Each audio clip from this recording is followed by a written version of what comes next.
Hello.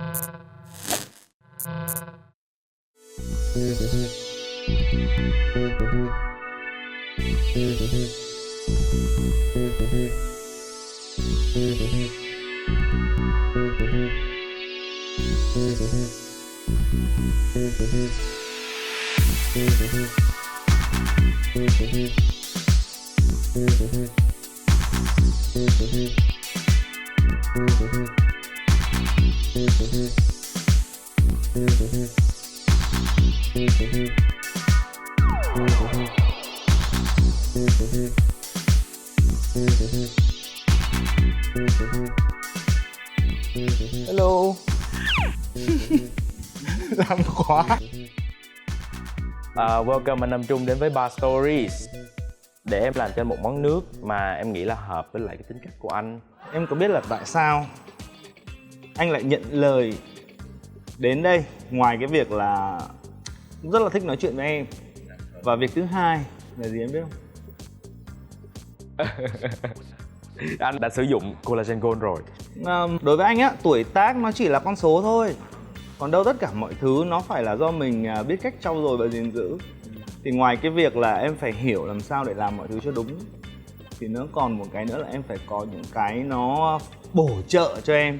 Thì anh nghĩ rằng là cái cách tốt nhất để sử dụng cái collagen của Menat là uống khi mới ngủ dậy. Mình đơn giản là mình sẽ pha một cái chai collagen như vậy mỗi sáng. Thay vì mình uống khô khan, mình có thể dùng nước ép trái cây. Em sẽ dùng nước Nam Việt Quất. Dùng 2 shot. Ok. Một trái quýt.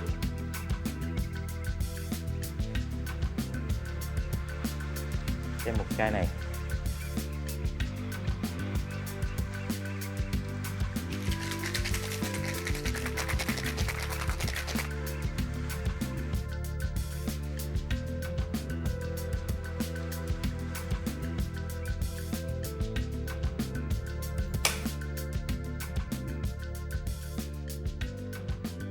Ok, em làm cho anh một ly cranberry juice với lại collagen gold của Menat. Mỗi buổi sáng một ly. Mời anh.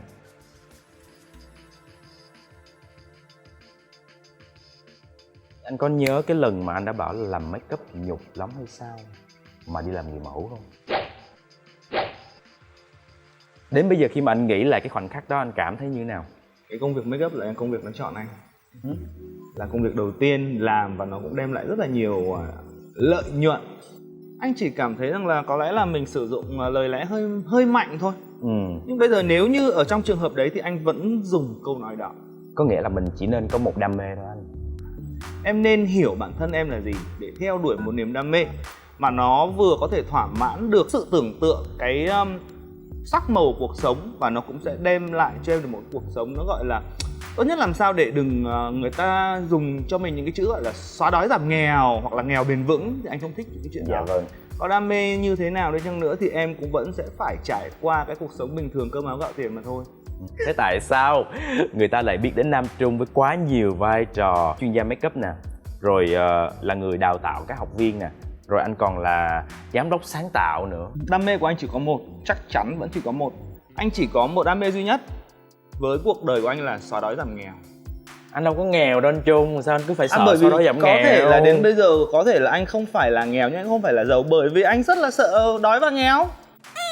Anh phải làm việc hết mình, anh phải làm việc hết sức. Trong trường hợp anh có nhận của nhãn hàng nào đó ở một cái mức mà họ sẽ trả cho anh 5, nhưng anh sẽ cố gắng làm 10. Dạ.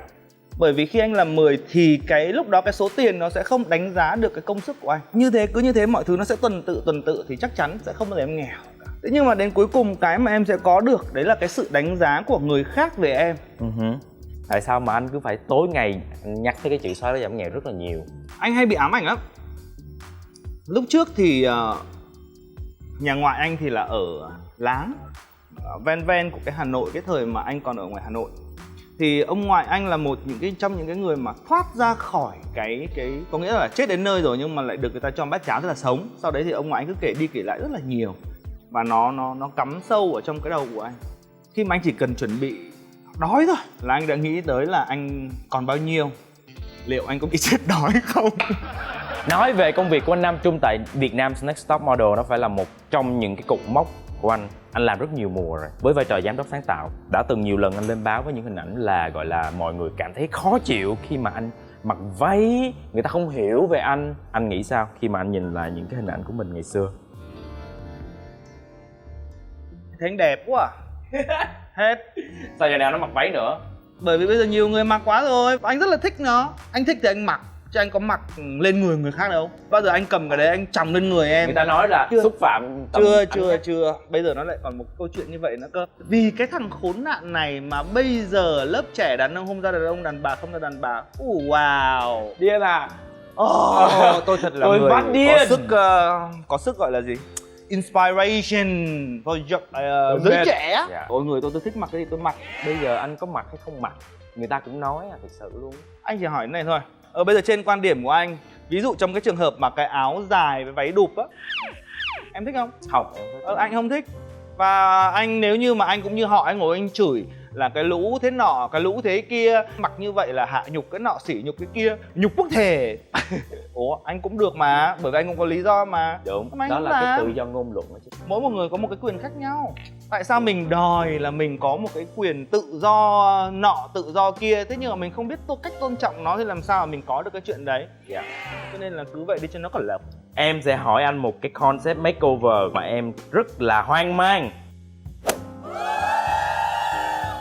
Cái này là một thành công của người làm tóc và là một cái fail hoàn toàn cho một cái makeover. Em có biết lý do tại sao không? Tại sao? Nói cho em nghe đi.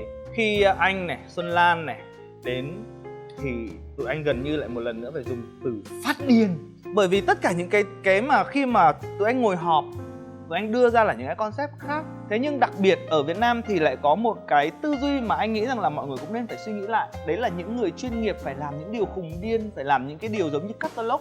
Vậy là tự thay đổi concept mà không? À vâng, đúng, chính xác. Đã có bao nhiêu % là thay đổi layout, thay đổi cái ban đầu của anh với lại là chị Lala?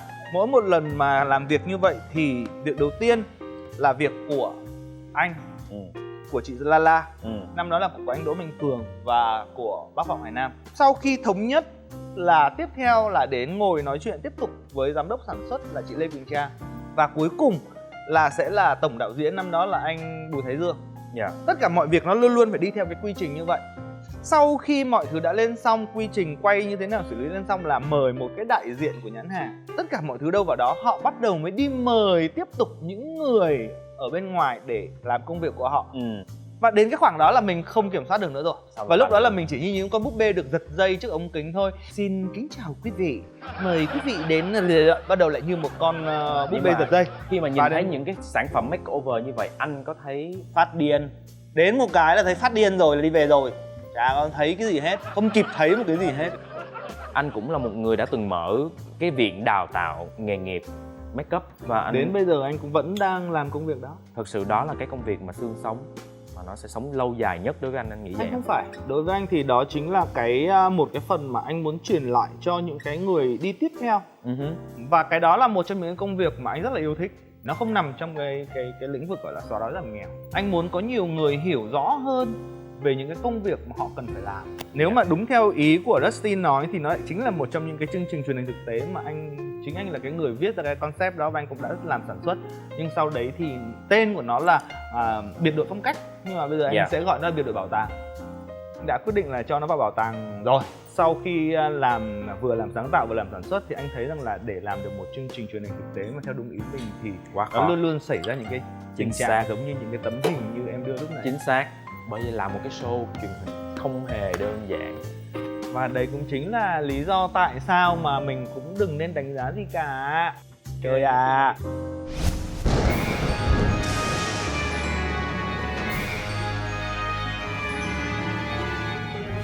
Bây giờ là trò chơi thú thật.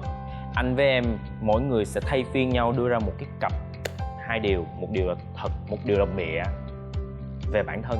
Đối phương có 60 giây để đoán bằng những câu hỏi bất cứ câu hỏi gì.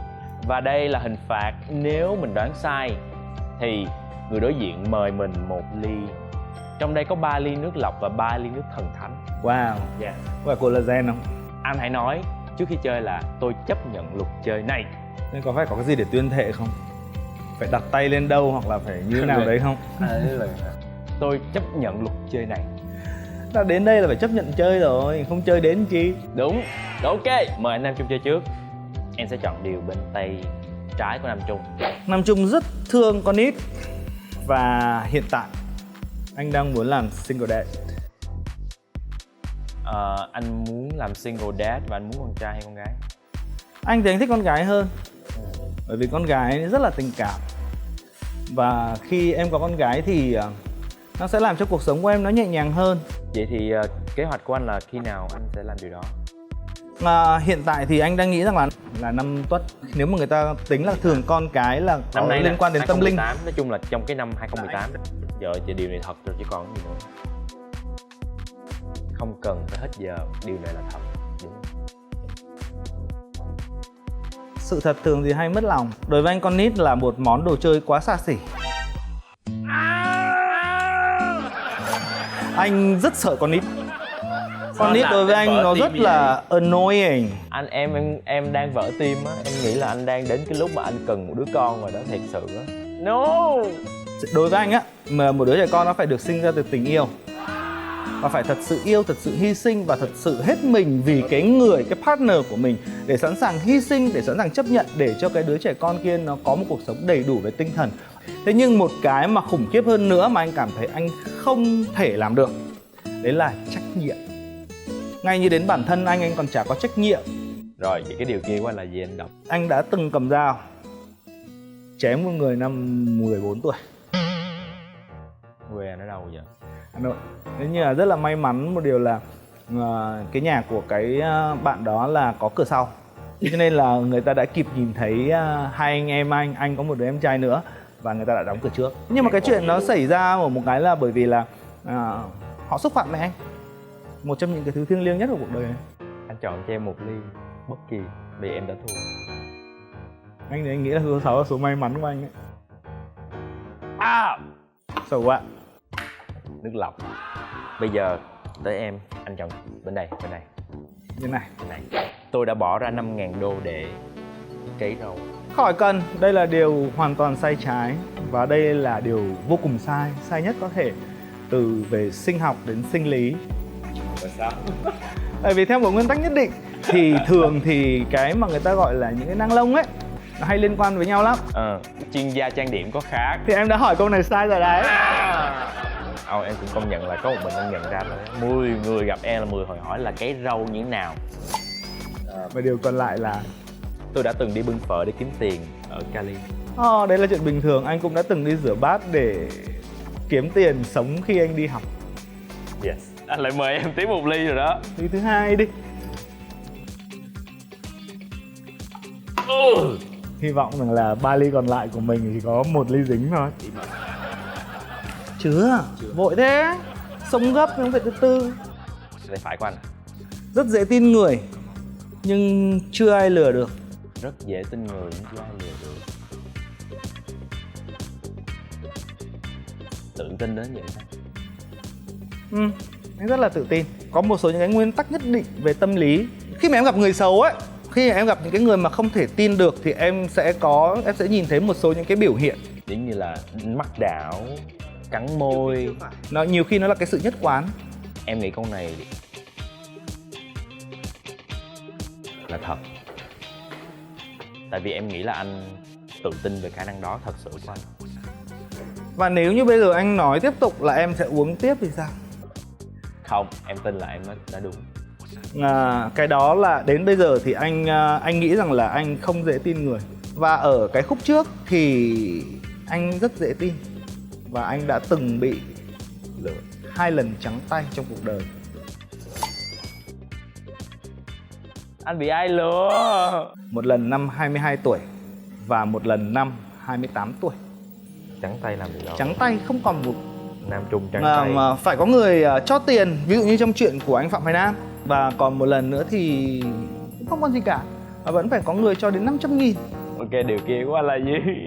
Điều kia của anh là không đủ kiên nhẫn để dạy người khác nếu họ không có tố chất và thái độ không tốt. Cái này thì đúng rồi. Cái này, nếu mà em chọn cái này là em nói Điều là sự thật rồi, anh chọn cho em tiếp rồi đó. Thôi cách một đi. 1.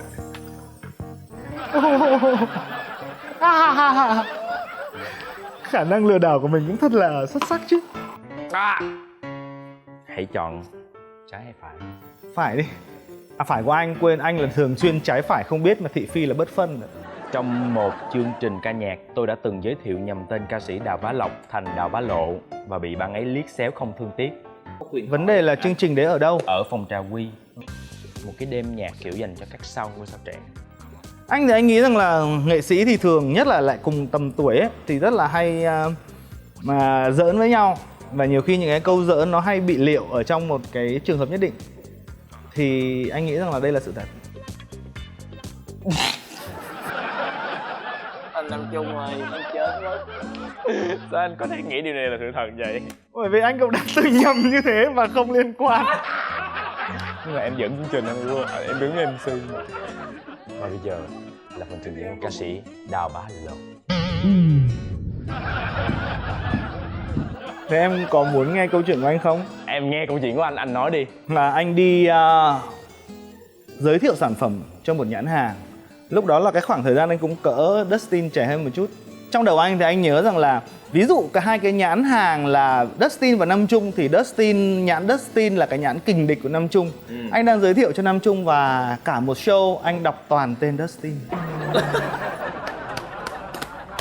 Nhưng mà xin lỗi Đào Bá Lộc, tại vì đó là một cái thời gian đã rất là lâu rồi, 4-5 năm mà mình không gặp nhau nhiều như vậy, nhưng mà mình tha thứ cho nhau nha. Nếu mà gặp lại mình cũng không có nhắc tới chuyện này nha. Thôi thì câu chuyện của Dustin với Đào Bá Lộc không liên quan đến Trung mà nó chỉ liên quan tới Dustin phải uống tiếp. Nói ít thôi, uống đi. Em đọc luôn cái Điều còn lại nào. là tôi đã từng đi thi Việt Nam Idol và rớt ngay từ vòng loại. Alright. Em mà nói cái này ra thì anh cũng trả lời được. Trời ơi, Ly thứ ba nào. Nam Trung xuất thần quá. Thôi thì bây giờ bao nhiêu thì anh Anh cũng nè. vẫn là người ít mà. Rồi, 3, 2, 1. bên này. Tôi đã từng là một vận động viên chuyên nghiệp, có lương của đội tuyển trẻ và năng khiếu thành phố. Sai. Chắc chắn không? Để em hỏi ra, đội vận động viên của đội tuyển gì? Bóng ném. Anh biết bóng ném xuất xứ từ quốc gia nào? Cái gì cơ? Bóng ném xuất xứ từ quốc gia nào? Không biết luôn. Huấn luyện viên đầu tiên của anh tên gì? Là tự nhiên quên tên anh rồi. Anh là xuất thân từ đội tuyển Đống Đa. Đội tuyển của anh là đội tuyển cấp gì? Đội tuyển trẻ cấp thành phố. Cấp thành phố. Đi lên từ cấp quận. Là từ Hà Nội. Và đội của anh đã thắng bao nhiêu lần? Chả nhớ nữa.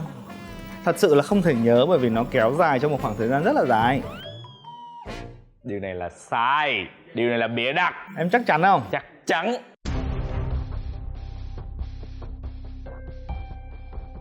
Thì em lại uống tiếp Dustin ạ. Anh được tuyển vào đội tuyển của quận Đống Đa năm anh học lớp 6. Và quy trình tuyển của em là phải nhảy xa, nhảy ếch và chạy 4 vòng xung quanh sân trường.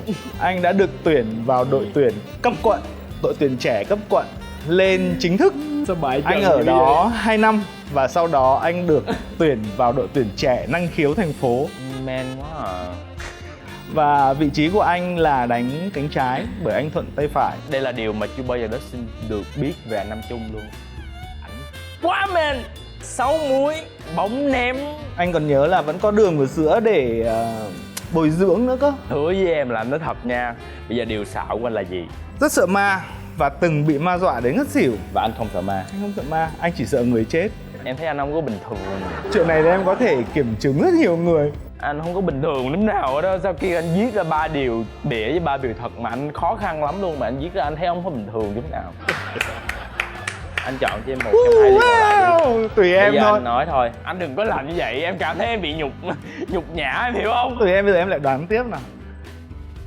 Bây giờ để đây, lát nữa anh mà anh sẽ lý đó, ok. Biết đâu em lại cầm hai tay hai ly thì sao?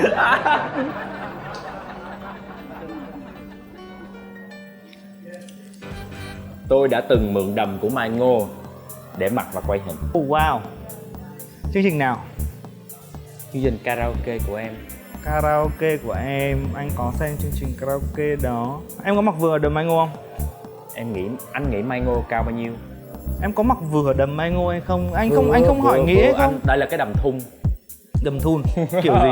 Là cái đầm như nào? Em diễn tả anh.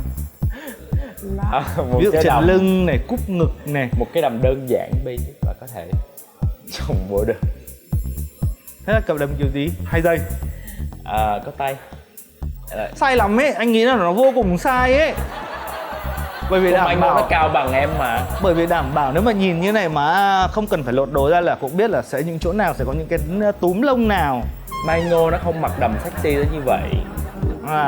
Nó mặc đầm rất là vừa phải. Em không có hay cổ lông lọ. ngực, ok.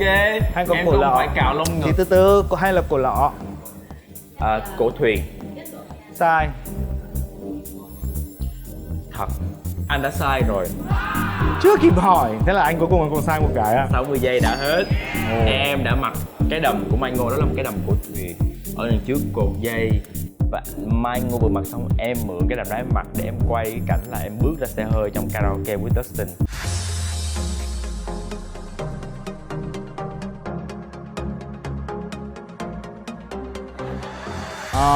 Rồi, anh không nghĩ là lầy đến như vậy. Thôi thì uống thôi nào, sai thì uống, còn câu còn lại nào.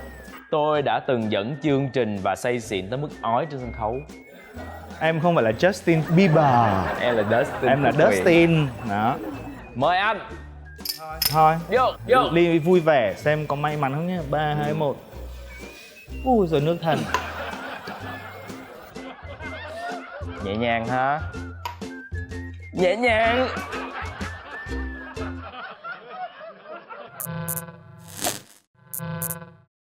Em làm luôn cho anh một ly. Đó là Basil Smash. Ok, Basil Smash Dustin sẽ dùng Botanist.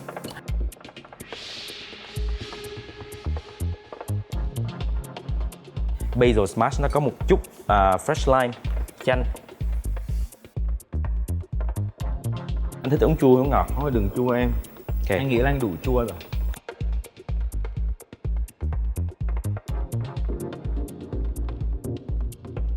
Chừng ok. Đừng như làm phép vậy.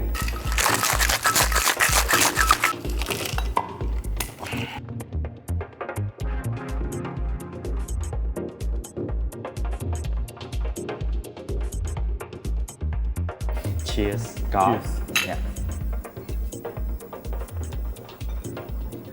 Cái trong tâm trí của anh á, để mà làm một cái người bạn đời á, chẳng hạn như là anh thích những cái người mà, ví dụ như em sẽ thích một cái người hoàn toàn ngược lại với em.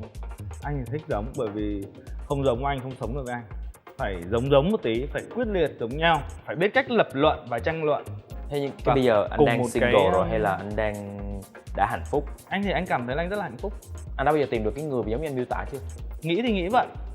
Nhưng mà nhiều khi chỉ cần được 5 trong cái số đó là mình đã cảm thấy mình quá thỏa mãn rồi. Có May những mắn. cái là ngoài mong đợi. Quá may mắn đúng không? Không, anh cũng cảm thấy là trong chuyện này anh quá may mắn. Tìm được và không có phải tốn nhiều thời gian cho cái chuyện yêu đương Ôi. tình cảm đúng không? Tốn quá nhiều thời gian để có được cái chứ lị. Khi mà em kiếm được một cái người như em mong muốn, em kiếm được một cái người mà em cảm thấy là em sẵn sàng bỏ rất là nhiều thứ để em gắn kết, thì em phải nuôi dưỡng nó. Không những cái tình cảm mà đang xảy ra, mà em phải nuôi dưỡng kể cả những cái mà nó gọi là mầm mống của tương lai, thì nó mới có cái sự gắn kết được. Kể cả có em cũng vậy, để em có kiếm được ai mà như em thích mà em không nuôi dưỡng nó, mà em bảo có rồi thôi, kiểu gì nó là của mình, phải em nó sẽ đi trước mặt em trong vòng 1 nốt nhạc đi trong đau đớn, em hiểu chưa?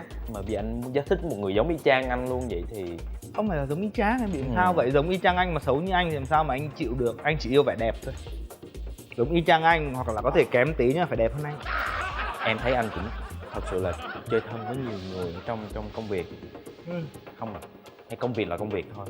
Công việc là công việc. Anh quan niệm khác nha. Ừ. Bạn bè khác và bạn thân khác nha. Bạn bè phải là một bè, còn bạn thì thân thì là chỉ một bạn thân một bè mình thì thôi, cũng đúng được. không?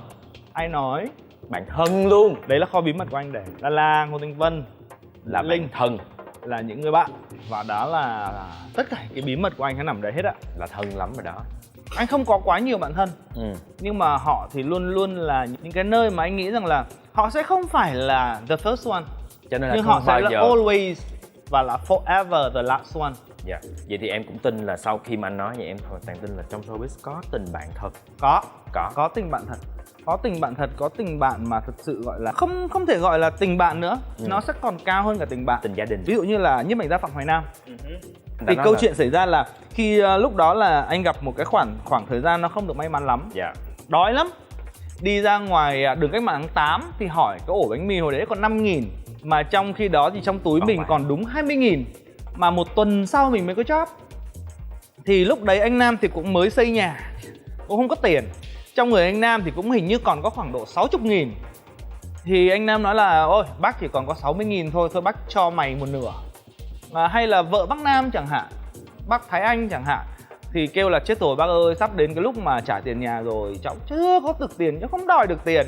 Thế bác lại lấy trong túi ra, lúc ấy cũng lại mới xây nhà xong. Chết rồi, bác cũng chỉ còn có 2 triệu. Thôi bác đưa cho mày đóng tiền nhà trước đi, xong rồi mày lấy ở đâu mày đưa cho bác, mày đưa cho lại bác lại một ít cũng được. Đấy là một trong những cái minh chứng mà anh nói rằng là anh tin là ở trong showbiz luôn luôn có những người bạn thật sự. Chứ nó không chỉ giống như mọi người nghĩ là một cái show mà toàn beach không à. Cái quan trọng là anh nghĩ là quan trọng cách mình sống chứ nhỉ. Dạo này anh có hay đọc tin tức không? Anh chỉ nghĩ thế này thôi nhá. Nếu mà đọc tin Dạ. để mà tức phát điên lên thì anh không đọc đâu, cũng chả đọc gì cả. Anh chỉ đọc những cái mà anh thích thôi. Cái mà hiện tại thì anh thấy là ai cũng lên mạng, ai cũng đọc tin, ai cũng chửi, ai cũng làm lồng làm lộn, ai cũng bứt tóc móc mắt, ai cũng nói nhân cách, rồi ai cũng nói tư cách, rồi ai cũng nói nhục quốc thể cao cấp trên nhất cuộc đời của một người thế này thế nọ thế kia. Tư cách gì? Tư cách ở đâu khi mà để đi chửi một cái người mà người ta làm công việc của người ta, người ta chẳng ảnh hưởng gì đến ai, trong khi chính bạn là những cái người mà vượt đèn đỏ thường xuyên, đi lấn làn thường xuyên, đi xe máy trên vỉa hè thường xuyên. Cái văn hóa mà giao tiếp trên mạng. Bạn chửi những ai khi mà bạn cứ đi xe máy ngoài đường, xong bạn hút thuốc lá phà phà, xong bạn còn búng cái tàn thuốc. Đấy. Tàn thuốc vào mắt người ta chết thì sao? Đúng không? Xong rồi ai cũng nói rằng là ôi dồi ôi, mày ăn mặc thế nọ, mày ăn mặc thế kia, mày ăn mặc thế này, đi ra ngoài đường như một đống ninja lít ấy. Xi nhan trái thì quẹo phải. Ôi dồi ôi, đi ra ngoài đường mày cứ như là thử thách tâm lý. Bài ở người này chửi hoa hậu nọ, chửi hoa hậu kia, trong khi đó cái mà nhục nhất của cái quốc thể ấy là chính là cái tư cách của họ. Thắng lại, anh Nam Trung, anh đủ. Cho nên là đừng bao giờ bảo anh đọc tin, bởi vì anh đọc tin là anh sẽ tức.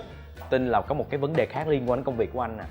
Trong một tháng vừa rồi là phải nói là trên 9 danh hiệu Hoa hậu, Á hậu ra đời. Ôi dồi ôi, hoa hậu mà như là cánh đồng hoa mà hoa ở ven đê sông Hồng. Không phải là có nhiều người có nhiều tiền cả đồng. Anh thấy rằng là bây giờ làm sao bây giờ? Cứ cuồng loạn danh hiệu. Hoa hậu để làm gì? Để người ta kiếm tiền. Anyway, thoát đói giảm nghèo. Xóa đói giảm nghèo. Alright, beautiful, perfect. Còn hoa hậu thì hậu cái bông hoa đấy thì làm được gì? Có đồ mà không có thơm thì nên cơm cháo gì? Vậy là sao? Cứ hoa hậu cứ trao 9.000 cái hoa hậu mà khổ hoa hậu đấy làm được cái gì? Bây giờ một cuộc thi hoa hậu nào mà anh thấy bây giờ là uy tín và nói chung là chỉ chọn một cuộc thi thôi, một cái danh hiệu hoa hậu nào mà anh thấy uy tín nhất? Anh thì anh nghĩ rằng là những cái cuộc thi về nhan sắc là một cái điều rất là cần. Thế nhưng mà đến cuối cùng đến tôn vinh xong thì cái cuộc thi đấy nó diễn ra xong, nó có tôn vinh được cái giá trị gì nó hơn là lôi ra những cái cô gái mà cái cô gái đấy phải thật xinh, phải thật đẹp, phải thật hoàn hảo. Để làm gì? Để làm trò chơi à? Anh thì anh nghĩ rằng là có đẹp đến đâu đẹp mà không hữu ích thì nó chỉ làm cái bình trang trí. Mà tốt nhất là không nên tốn tiền tốn của để kiếm ra được những cái đồ trang trí, em hiểu không? Bởi vì phố Sinh, phố Ơ, nhà Sinh, nhà đồ trang trí đẹp lắm. Nhưng mà anh cũng đang làm một công việc gọi là dành để trang trí gương mặt cho người khác mà không? Đúng, đây cũng chính là một trong những cái mà anh cảm thấy rất là bức xúc. Thật sự là đến bây giờ thì nếu như mà bảo anh làm dịch vụ, anh cảm thấy rất là mệt. Bởi vì cái tư duy và những cái suy nghĩ làm đẹp của mọi người nó thật là khủng khiếp. Thế cho nên là thôi, quá mệt, thôi đừng nói về chuyện thẩm mỹ rồi mệt.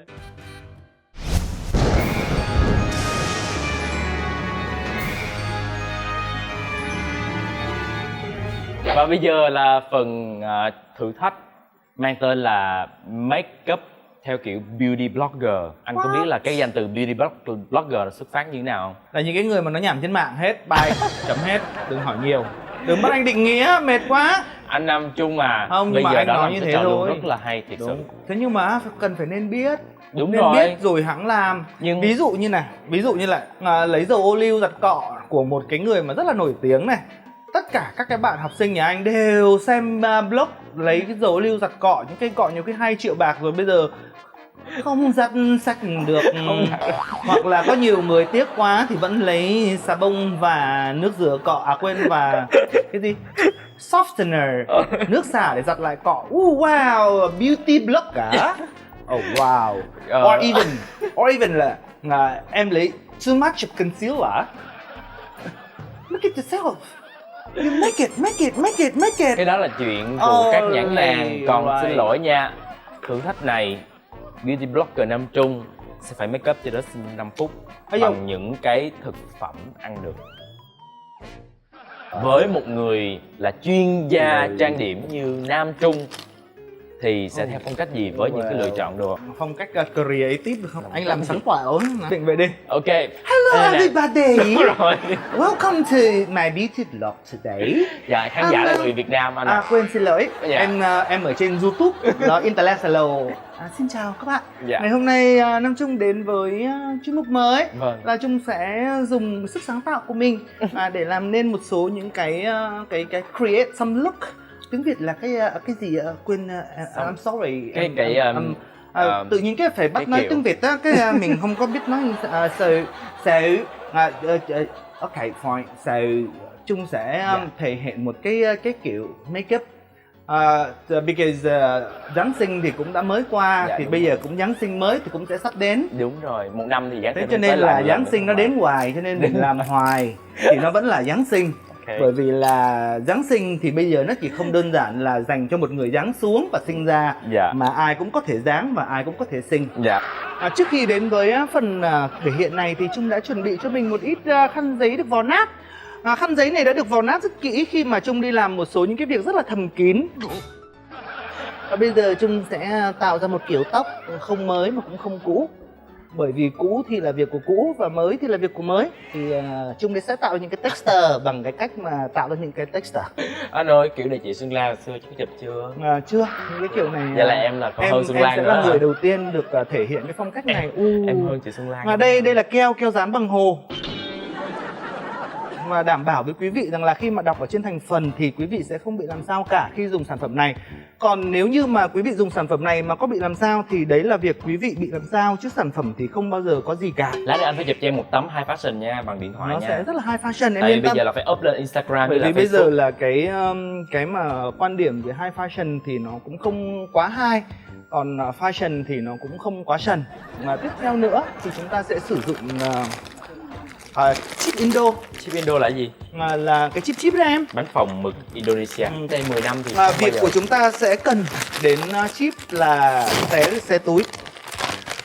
Chúng ta sẽ lấy phần bên trong. Xé thẳng túi ra. Ủa em tưởng lấy cái bánh. Chúng ta sẽ lấy phần bên trong. Không lấy bánh. Không em. Cái điều đấy nó sẽ không làm cho cư dân mạng được thu hút. Phần tiếp theo chúng ta sẽ bao lại phần còn lại để tạo ra một cái chóp. Cái phần chóp này thì gợi nhớ đến chiếc nón. Và chiếc nón này thì sẽ tạo ra một cái phong cách rất là phong cách. Để mang tính chất Noel, chúng ta sẽ cài những quả rất Noel. Những quả này là đúng là phong cách Noel luôn. Rồi, phần tiếp theo chúng ta sẽ dùng màu nước. Lấy một chút màu xanh, nó rất Noel. Màu xanh này sẽ được sáng tạo. Mình nhớ cái outfit February ơi. Sáng tạo. Rất sáng tạo để tạo ra cho cái phần màu á nó thật là sáng tạo. Và tôi đảm bảo là cái sự sáng tạo này nó sẽ không thể nào không được gọi là còn không sáng tạo. Đó. Phần trên cái pattern này á, cái pattern này nó rất là plain, cho nên là mình phải tạo thêm một ít stroke. Anh ơi, anh là chuyên viên trang điểm chứ anh không phải là làm tóc, giờ là trò của anh là creative em. Trên tay tôi có một gói rong biển rất ngon và vô cùng an toàn. Và chúng ta sẽ bắt đầu tạo hình cho một phần rất quan trọng cho công việc trang điểm, đó chính là lông mày. Cái lông mày em thiếu dữ lắm anh ơi. Thế cho nên là chúng ta, bởi vì là Dustin có một cặp lông mày rất là rậm, cho nên là chúng ta sẽ phải làm một việc để hóa thân cho nhân vật. Đấy là che phần lông mày đi. Như vậy nó có che luôn mắt của em không? Không, anh thì anh không nghĩ rằng là với khả năng của anh thì mắt của em sẽ được che. Ta sẽ tạo theo một cái kiểu lông mày. Lông mày được gọi là lông mày sợi, miếng rong biển. Và biết đâu là sau chương trình thì Dustin sẽ trở nên rất là nổi tiếng với kiểu trang điểm và làm đẹp này. Ây dồ. Hết giờ chưa nào? Dũng. Rồi từ từ nốt. Và đây là một trong những cái mà sẽ gợi nhớ cho quý vị đến cái gọi là phần của Trung ở trong chương trình Vietnam Next Top Model.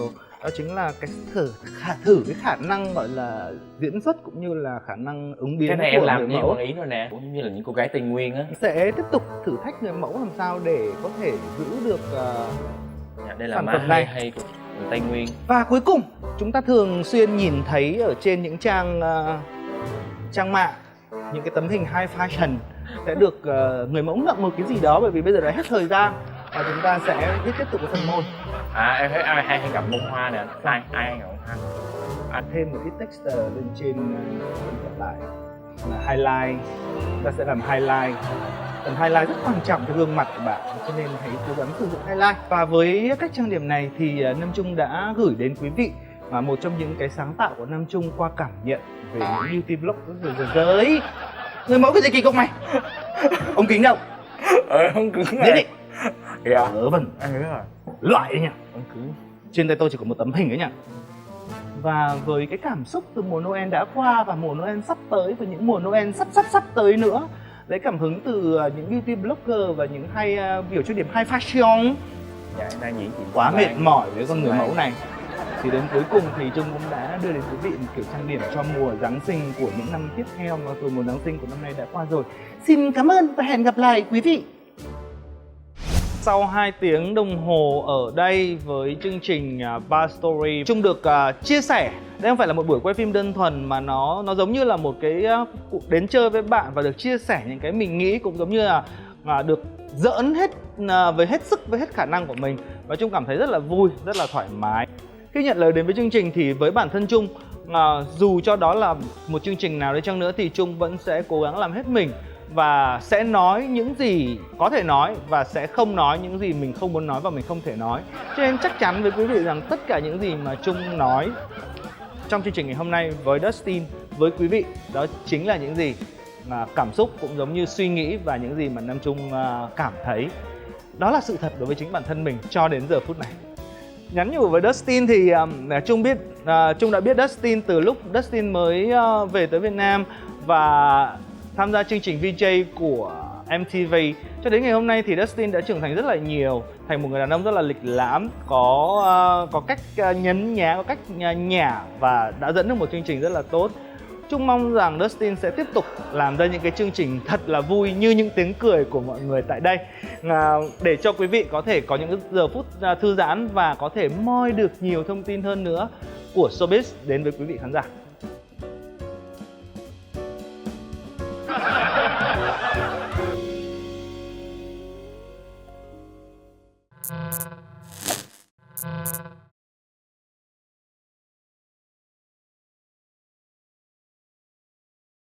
Các bạn vừa mới đón xem một video của Bar Stories.